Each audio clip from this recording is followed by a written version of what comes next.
Assalamualaikum warahmatullahi wabarakatuh. Bismillahirrahmanirrahim. Nahmaduka ya ghafuru ya syakuru. Mashalli wa sallim barik ala sayyidina maulana Muhammadin wa ala alihi wa sahbihi asfa'in nama ba'du. Ketika Anda punya mobil banyak, punya uang banyak, itu artinya Anda untuk senang itu tergantung banyak hal. Mobilnya banyak, uangnya banyak. Dengan orang yang nggak punya apa-apa, cukup bahagia dengan uang 10.000 atau seadanya. Logika yang dibangun adalah keren mana orang yang untuk bahagia butuh banyak hal dengan sedikit hal. Ini ku pinter putih. Pinter sing bahagia dengan sedikit hal. Itu cara kita bernegosiasi dengan zaman yang seperti ini. Kalau sering nasihati santri-santri sing teng kampung-kampung. Kon ketemu pangeran sowan gowo Alphard songo, gowo mobil miliar, gowo uang miliaran. Dengan sowan pangeran gowo sujud, yang mesti dibenarkan Allah itu pasti sujud. Nah sekarang itu niki wonten niki majelis mas saya ini wonten babat. Lalu sering menghindari dari acara-acara publik bukan karena apa-apa. Supaya orang itu terlatih nyaman dengan Allah Subhanahu wa taala. Kalau niku termasuk kalau boleh kalau sering cerita bakul, kecewa kalau untuk orang boleh kecewa. Wong ape mulya wae ngenteni ngomong neng panggung, wong ngaji kok ngenteni neng panggung diundang. Itu biayanya mahal. Riyen mboten kiai ikhlas zaman Mbah Fayumi, Bude kula Mbah Hanit iku ketemu ngaji orang takok yo ngaji. Sakniki ngaji niku panggung, sound sistemnya rapik, kiyaine kecewa. MC-ne maklaran yang kecewa. Repot. Beragama itu menjadi mahal. Kalau nu sering ditanya sama sebagian gitu, kenapa Gus Jinan tidak jaga protokol dalam ilmu? Kalau cerita, dulu Rasulullah SAW, niku melampah-melampah, gimana melampah-melampah? Niku tiang biasa nyegat di tenggalan. Ada perempuan imro'atun min khos'am. Niku Nabi pas masih berkendara, masih di atas unta. Ya Rasulullah, inna faridotawa ala ibadi adrokat abi syekhon kabiron. La yastatiu ayastamsika ala rohila. Wa fi riwayatin ayasbuta ala rohila. Niku boten terus Nabi tersinggung. Kok ninggalan, sowan, nggo gulon, mboten nenten. Kula nu sering lampah-lampah teng pasar pandangan kalian anak kula sering ketemu ibu-ibu ditakoki, "Gus, beneran ketemu jenengan badhe sowan?" "Bae apa? Badhe tanglet." Anak kula nu istikhadah. Senang kene ae gak repot. Jawab kalian ngetek-ngetekan. Nak ke latihan kok Mas Umar Faruk mboten saged mutolaah riyin. Gayane ngongkon sopan wong ya asline ya mutolaah sik nih. Niku jelas di jalan. Ya Rasulullah, jenengan badhe haji, sayang bapak kula niku pun lumpuh. Ndak bisa ikut haji. Apa saya bisa menghajikan beliau? Jawab Nabi, na'am, ya bisa. Semenjak itu dikenal ada dua haji amanah. Satu orang yang sudah meninggal, kedua yang masih hidup tapi nopo lumpuh. Disebut hajjul ma'dud, hajinya orang lumpuh. Dan saya di mana-mana kampanye ini supaya ada kesadaran kalau secara teori nggak mungkin haji, niku saged diamanahkan meskipun belum nopo meninggal. Itu disebut hajjul ma'dud. Nah untungnya begini haji maktub. Niki wonten majelis Dewan Masyayikh. Sekarang tuh fatwa itu kalau nggak punya otoritas itu nggak didengar. Ruwet. Kalau jenengan kadung meninggal, itu kalau tidak niat haji, tetap sama Allah ditulis tidak haji. Meskipun anak cucu jenengan menghajikan. Karena menghajikan orang yang sudah meninggal dan tidak niat haji itu hanya untuk mengesahkan warisan. Karena sebagian warisan ini harus digunakan untuk apa? Haji. Tapi kalau jenengan masih hidup dan lumpuh, nggak mungkin haji. Jenengan berkontribusi niat. Wes jong kairiku tua iku dol go kajiku. Innova iku dol go hajiku. Dia ikut berkontribusi. Lalu kalau sering kampanye monggo kalau masih hidup nggak mungkin haji, ikut memutuskan sekarang juga haji. Namanya hajjul napa? Maktub. Sehingga jenengan ikut komitmen niat dan ikut memutuskan. Niku riyen nggih namung kan cerita, Mbak cerita, Mbak Fayumi ikhlas, Mbak Yohanit ikhlas. Niku Nabi ketemu tenggalan gitu takok, ora usah ngenteni bahsul masail terus untuk sangu, untuk podium, untuk panggung, ruwet. kerepotan. Nah dulu Fathul Masail itu hanya untuk diskusi mas'alatun muhtamilah. Satu keputusan fikih yang memper kanan, memper kiri itu memang butuh diskusi. Karena memang ada kemungkinan A, kemungkinan B. Kalau nggak perlu diskusi, memang kaulan wahidan itu dulu ya seketemunya dijawab. Saya beri contoh Mas Faruk supaya sampean ngaji ini tambah tahqiq. Misalnya begini, saya ini kalau sama Gus Mail, Mas Mail, yang harus hormat siapa? Kalau menurut struktur keluarga kulo ini pernah nom. Tapi nak nggak struktur umur, ambek mau jadi pengurus besar mau jadi ini. Ya ambek sing hormat kulo. Lalu yang dipakai yang mana? Struktur umur, apa struktur keluarga, apa struktur alim? Karena kita pasti punya status di bab alim, alim ini, di bab umur bagus ini. Terus sampean ketemu wong melarat. Wong melarat itu fadilahnya luar biasa. Wong sugih fadilah dermawannya biasa. Kalau dua orang ini ketemu yang harus hormat siapa? Sing melarat hormat wong sugih hormat wong melarat. Boten saged nak jare bapak kula ngetes, ana wong melarat tuh matur teng bapak. Enak udah di wong sugih. Poso ora usah kerja, setengok-tengok ning omah ngenteni maghrib. Nah wong melarat tuh wis poso, macul, buruh. Repote koyo nopo? Terus wonten wong sugih, sing jawab yang sugih. Enak wong melarat biasa ramangan. Wong sugih kuwi esuk pecel, awan rawon, sore sithik nyate. Jadi yang ditinggalkan banyak. Nah sampean kan biasa ramangan. Lha iku jenenge muhtamil. Setelah didiskusikan ternyata sama-sama repot. Nah itu yang perlu musyawarah Mas Wan. Ada masalah yang muhtamilah. Karena memang kita tidak bisa menjawab dengan kaulan wahidan atau dengan al-mansus.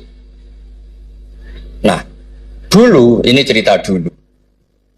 Ada ibadah-ibadah yang mujma' alaih sah.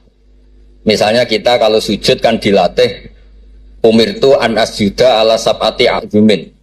Al-jabha wal yaden wal rukbaten wal kodamen. Al-jabha 1, yaden 2, rukbaten 2, kodamen 2, berarti 7.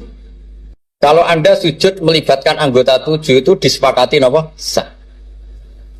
Tapi ulama dulu zaman Imam Syafi'i, beliau zaman ngarang al-um itu sudah ngeper. Wa yahtamilu ayyasihas sujud bil jabhati faqat. Li annan nabiyya da'a fi sujudi sajata laka wajhi. Walam yaskur al yaden warubbaten wal kodamen.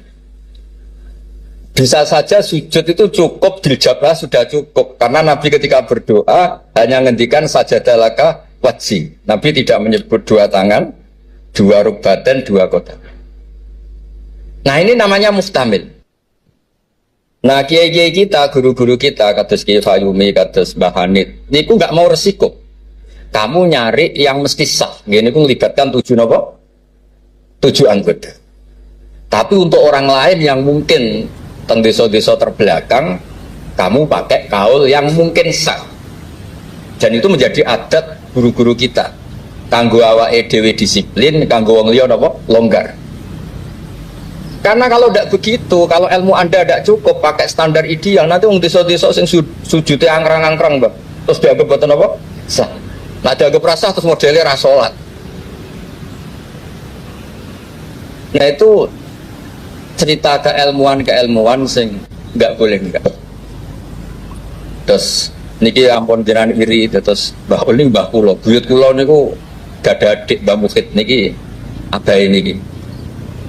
Bahan itu midoane ibu kula. Terus kula nak undang niki Mbah, undang niki Mas. Terus kula nu kalah tuwa. Terus dizalimi. Ya anggere bisa kalah tuwa niku dizalimi. Soalnya cepet menangi dhewe. Ngundang niku mboten nggih jenenge Mbah. Awas ora teko. Faruk mboten ngefek alumni kados Mas Adam, Mas Wahid dari alumni sen mboten ngangkat. Mboten terdaftar teng Loh Mahfud. Tapi nambah niki masyaallah. Mboten nate ngekeki undangan pokoke awas wingi ketemu kula teng Lasem. Wis mbok catet tanggale. Ya memang isane mbah niku ngamuk. Ceritane kunane kuno ngoten. Tetes berfikih, berislam berfikih itu harus luas. Karena kalau tidak luas itu kita jadi yang repot. Misalnya ngeten, saya beri sekian contoh yang fikhun muhtamilun. Ada beberapa teori ya. Kan ada usul fikih, ada kaidah fikih, juga ada fikih mateng. Misalnya jihad. Jihad itu diterangkan di kitab I'anatul Talibin itu wajibnya karena apa? Fardul wasa'il lal maqasid. Untuk supaya kita tidak dihinakan musuh itu memang kita harus kuat. Dulu gak kebayang zaman Belanda datang ke kita kalau kita tidak jihad dengan makna angkat senjata. Tapi setelah era modern ada diskusi, ada dialog. Jihad seperti itu sudah enggak, tapi adu argumentasi. Sehingga kitab I'anah mengatakan fardul wasail itu tidak bisa menjadi hukum permanen kalau sudah hasolal maksud. Kalau Anda ingin mengangkat Islam, dulu itu ya karena musuhnya pakai senjata, kita pakai senjata. Kalau sekarang kan enggak, era modern, ada diskusi, ada argumen. Masuknya di ayat qul falillahil hujjatul baligh. Allah itu selalu agamanya dibela logika yang mapan. Saya punya sekian contoh cerita tentang logika. Dulu awal-awal Rasulullah dakwah itu mengajak ila ilahin wahid. Kata orang-orang kafir, aja'alal alihata ilaha wahida innaha adalah syai'un ujab. Muhammad itu aneh, problem kita banyak, masalah kita banyak, kok Tuhannya satu. Apa cukup untuk menyelesaikan problem kita? Jadi dulu orang Arab tuh mirip orang Cina. Ini Tuhan bagian hujan, bagian petir, bagian BPKB, bagian gadean itu Tuhannya beda-beda. Sertifikat kok udah pinter. Tuhan bagian nangani widadari katanya Mas Mail. Terus ya sudah, logika itu matang sekali sehingga mereka diajak ke Tuhan satu itu mereka bilang innaha adalah syai'un ujab. Itu teori yang aneh, Tuhan satu. Wong problem kita banyak kok Tuhannya hanya satu. Solusinya hanya satu. Lalu Nabi membalas dengan hujjah. Kata Nabi, andaikan kamu jadi buruh, jadi pekerja, kemudian majikan kamu banyak, perintahnya beda-beda, dan yang kalau nggak dituruti marah. Kamu nuruti satu, meninggalkan yang satu, menuruti satu, meninggalkan yang satu, mengabaikan yang satu. Enak mana punya majikan banyak sama majikan satu? Ya enak satu Muhammad. Mereka masih bilang Muhammad belum Rasulullah. Terus kata Nabi, begitulah. Wa rabbukum sayyidukum. Tuhan kamu itu Tuhan kamu. Kalau banyak-banyak kamu yang bingung. Ya sudah, Tuhannya satu aja. Itu hujjah, bukan pakai pedang, bukan pakai kekerasan. Akhirnya menjadi ayat darabawu matalar rajulan fi syuraka mutasyakisuna wa rajulan salamal lirajul. Bagi hal yastawiyani masalah, terus kata Allah alhamdulillah. Nah, sehingga kalau kita ngaji mu'in ya ngaji ana sehingga ngerti jihad itu wajibnya itu fardul wasail lal maqasid. Ya sama, kalau wasail itu bisa diabaikan kalau ada konteks tertentu yang cukup pakai sama-sama hasil apa? Maksud. Misalnya begini, nahi mungkar, melarang terjadinya mungkar. Itu yang penting itu meninggalkan mungkar, bukan melarangnya, tapi meninggalkannya. Misalnya malam ini misalnya ada dangdutan yang pakaiannya seronok misalnya, atau apalah. Kalau dangdutan Islami nanti jadi bingung. Maksudnya yang nonton ini haram apa enggak? Ini nanti Mas Umar Faruk fatwanya bingung. Misalnya yang karuan haram kan kita beri contoh atau apalah, dangdutan atau yang lain dengan pakaian yang tidak pantas. Tapi kalau pantas ya tidak tahu, saya hukumnya tanya Mas Faruk. Terus kiai-kiai itu kan senengannya jagungan, masakan, kadang rokok-rokokan. Tadi mas-mas saya kalau ngelelet teng berikut teng dalam.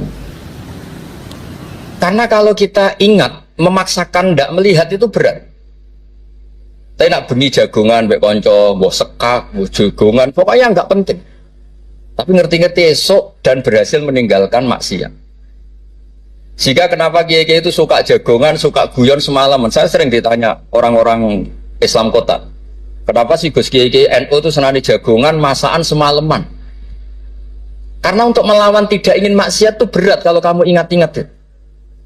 Ketoknya kok luwih menarik dibanding yang di rumah misalnya, macam-macam lah, mau jenis selerane wong lanang.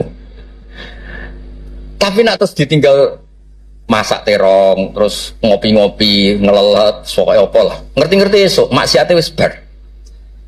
Itu lebih gampang. Itu namanya al-inkifaf anil ma'asi. Makanya Izzuddin bin Abdissalam punya teori innalladzina yarmunal muhsanatil ghafilat. Kenapa orang baik disebut ghafilat? Orang-orang yang lupa. Karena untuk melawan ingin maksiat itu harus bil asbab asyaghilah, dengan faktor-faktor yang menyibukkan. Makanya nak jenengan dadi wong melarat itu sing seneng. Dadi wong sugih sing seneng. Barokah wong melarat itu sibuk golek ekonomi, wis ora kober. WA orang yang tidak mahramnya, yang tidak halal itu ora kober. Gara-gara mapan itu daftarnya banyak. Daftar sing kepengen dibidik. Artinya anggap saja dalam kefikiran itu ada asbab, ada sebab sing dadekno sibuk tidak maksiat. Ketika Anda kaya, anggap saja ada sebab yang menjadikan Anda bisa dermawan. Nah, ilmu seperti ini di pondok mulai gak dipelajari. Jadi kalau suwon, kalau bolak-balik matur, kenapa baik sama banyak orang? Kalau nu sering nonton tonggo-tonggo mati, kalau sering cerita, kalau sering lepas jenazah tonggo-tonggo mati. Dia niki jenazah saya sangat. Bojone nganti protes. Apa lagi Gus, bojoku sungi-sungi ku ndelok TV. Sungi-sungi bar ndelok TV ya turu ngorok. Kok jenengan puji-puji apik. Terus saya bilang, saya ini peneliti usul fikih kata saya.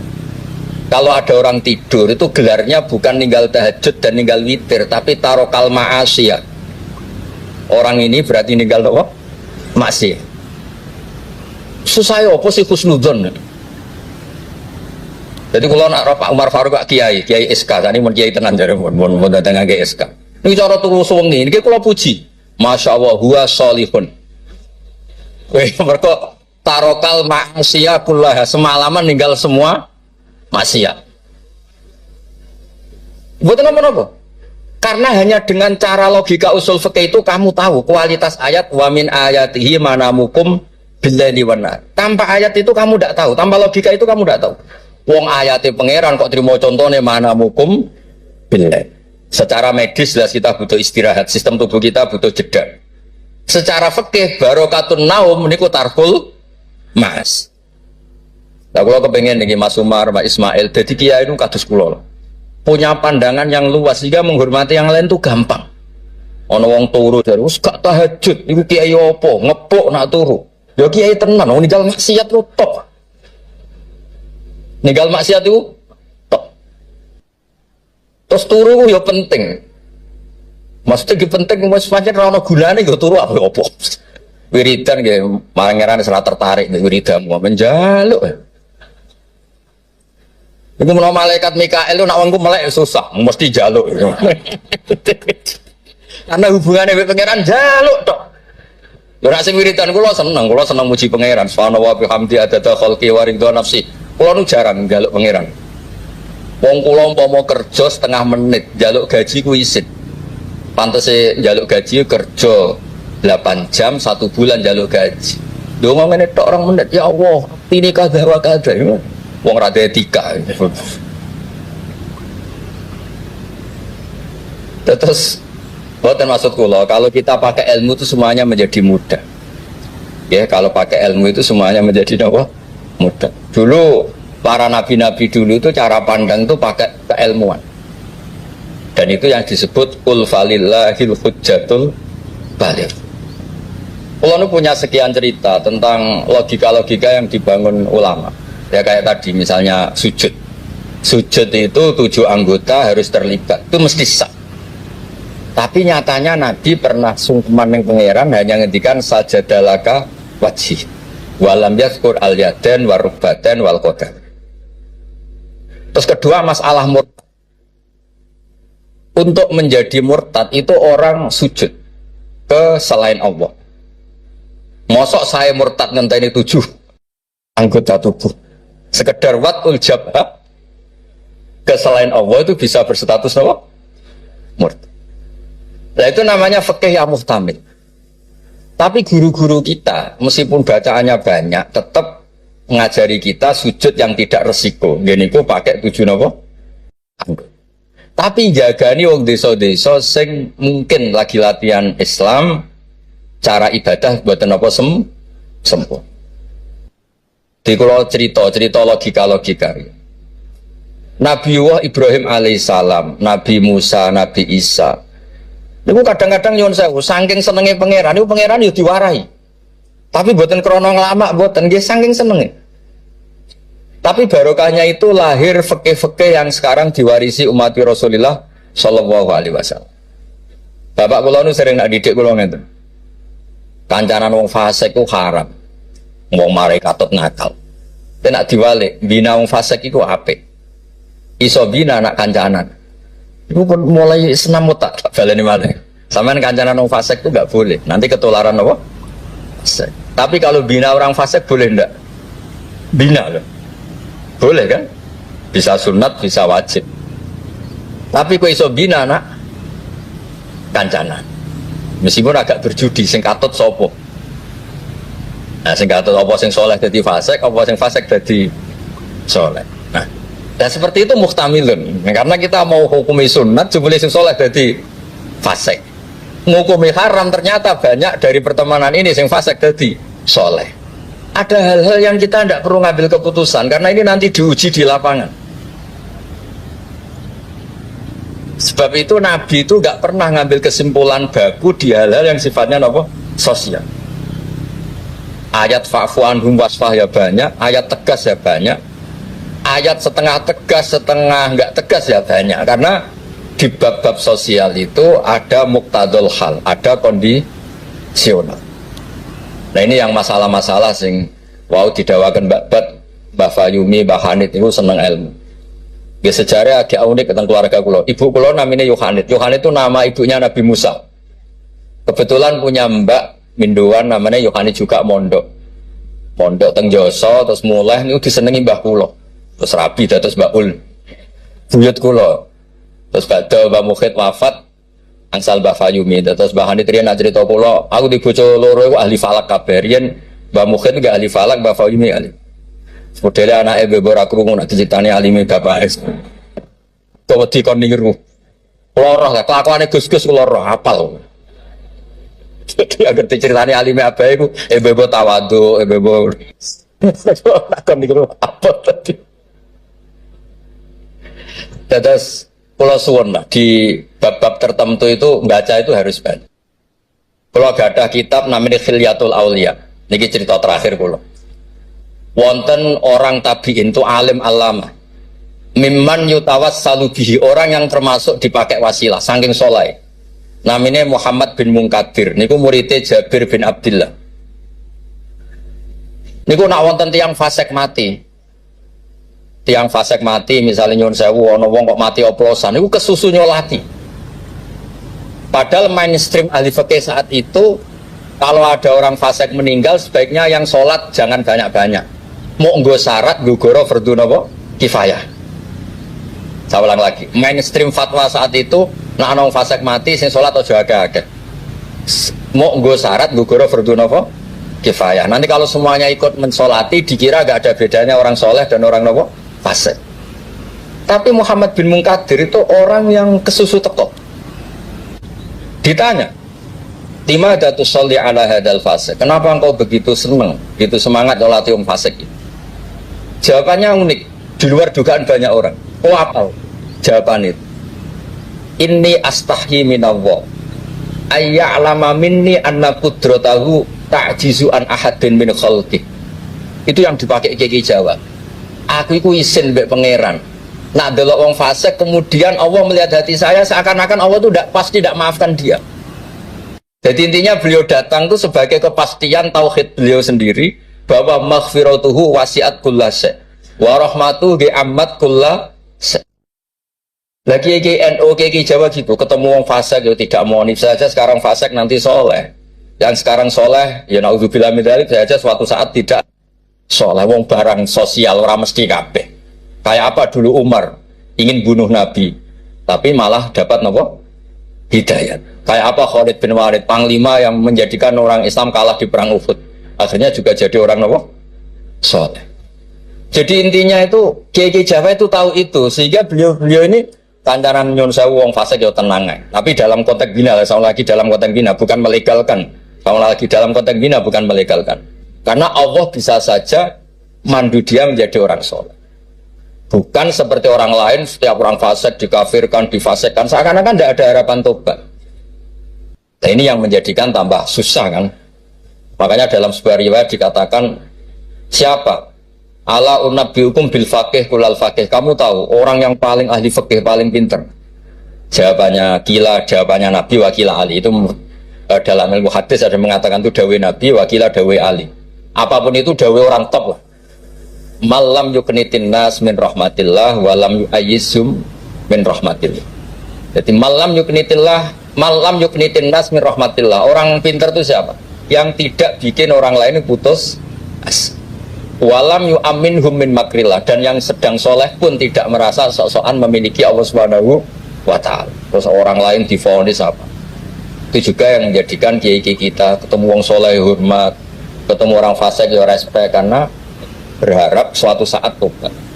Itu yang ditiru Rasulullah SAW ketika orang Taif, ya Bani Abdul Yalil, pokoknya orang Taif kayak begitu bencinya sama Nabi sampai melempari batu ini itu, terus Malakul Jibal ingin menghabisi mereka. Kata Nabi apa? Jangan. Inilah arju ayyukhrijawah min aslabihim ma ya'budu wa la yusyriku bihi syai'an. Bisa saja bapaknya begini, tapi suatu saat anak-anaknya jadi orang yang luar biasa. Dan itu yang sekarang kelihatan. Sering ada wisuda takfid itu yang nangis itu bapaknya. Gus, kalau mau cek Quran wira iso, kok anak kalau hafal Quran, apa kalau niku ngipi? Kuatah, konco sing saged maca kitab bapake mboten roh Arab. Dari itu harapannya Nabi ya seperti itu. Nak bapak era kena gini apa? Anak. Apun kados kula riyen di konco mondok nuwakale ra karuan. Riyen kan badan telepon, bapake disurati nak anake nakal, bocah tenang ae. Bapak disurati pengurus kayak kok tenang. Bapak kula buta huruf wis tenang mau. Bapak kula buta huruf. Dia wonten sing modho morong taun wis ngrasa pinter.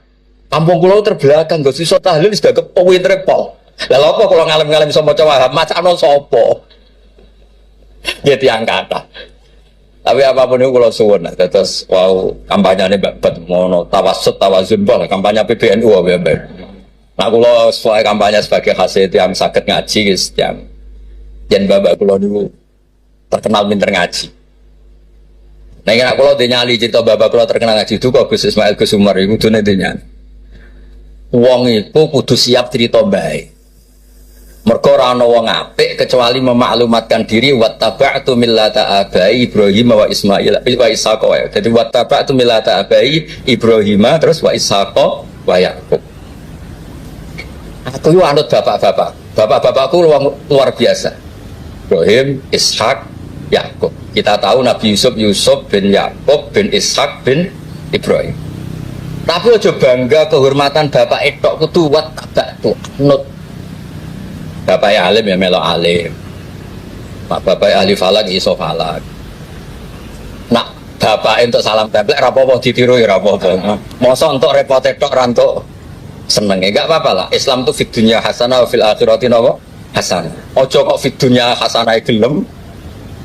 Bareng bapak yang alim, bapak yang alim iku wong dhisik, wong saiki ora oleh ngoten niku mboten angsa. Kula sinau tafsir Baidawi niku kitab gadane Mbah Mufid disilai lek kewalek Lukman. Riyen niku saking radine dhuwit. Kitab tafsir Baidawi niku kula roh tulisane Basal nggih Basal misanane Mbah kula nggih misanane niki misanane Basal nggih kondang. Terus Mbah Badiah niku Mbak Yune apa ini? Adik buyut kula. Kula ajane buyut kula paling barep, ajane ya nak menang buyut menang kula kabeh. Buyut kula niku barep. Jadi gara-gara buyut kula barep kula generasi ke-6 niki generasi ke-3 terus digo kalah-kalah ngeten iki. Tapi alhamdulillah barokah barep menawa dongane ngalim luwih dhisik. Dadi sampai pangeran di ACC riyen terus. Terus riyen niku wattaba'tu millata abai. Kula sering didhawuhi Mbah Mun ketika kula mulai ketok ngalim iku barokah mbah-mbahmu lasem, mbah-mbahmu kajen.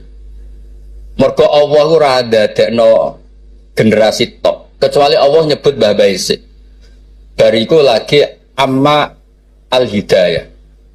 Gini kok Allah nyebut ulaikal ladzina an'ama Allahu 'alaihim minan nabiyyin. Orang-orang baik sing disebut Mbah Baisik min dzurriyyati Adam wa mimman hamalna ma'anu. Terus wa min dzurriyyati Ibrahim wa is lembe wa mimman hadaina wastabaina. Jadi Allah gak ada adat nak wong soleh itu mesti didelok mbah bais ngergani. Ono tanah ijek melarat tetap mulang, dikene babat masih melarat telah susah lah zaman Mbak Fayub melarat kita tetap mulang. Nak wong boten kiai kan kesel istirahat, kesel istirahat. Kiai boten kesel lah napa mulang. Lha iku sing diregani bapak kalian Allah. Lan Allah nak nyebut wong soleh mesti disebut ku babai. Min dzurriyyati Adam wa mimman hamalna ma'an. Terus sampai wa min dzurriyyati Ibrahim wa Israil, terus lagi wa mimman hadaina wastabai. Terus kemudian hidayah itu siapa saja. Tapi selagi jadi mbah-mbah alim niku disebut riyen kalian Allah. Mergo Allah kepengin ngregani jasane mbah. Sampai Rasulullah sing sayyidul khalqi sing karuan mesti wong apik. Ketuane bahkan tetap disebut millata abikum Ibrahim. Terus niki nggih cerita teng Gus-gus teng ning kersane aja niru mulyane tok ya niru ngalime. Anak mulyane wancen alumni ambek Gus tetap nyucuk, pokoknya hormat, ambek mantu ya nyucuk, serais walim ora kok cucuk. Maksudnya ku ya ana regane, kabeh ku ana napa? Ana regane. Dados wonten wattaba'tu millata abai Ibrahimah wa Ishaqa wa Yaqub. Dadi ya nyebut bapak, tapi ya nyebut wattaba'tu. Aja nyebut mbah-mbah gagah, tapi mboten napa? Wattaba'tu. Nggih niku mawon.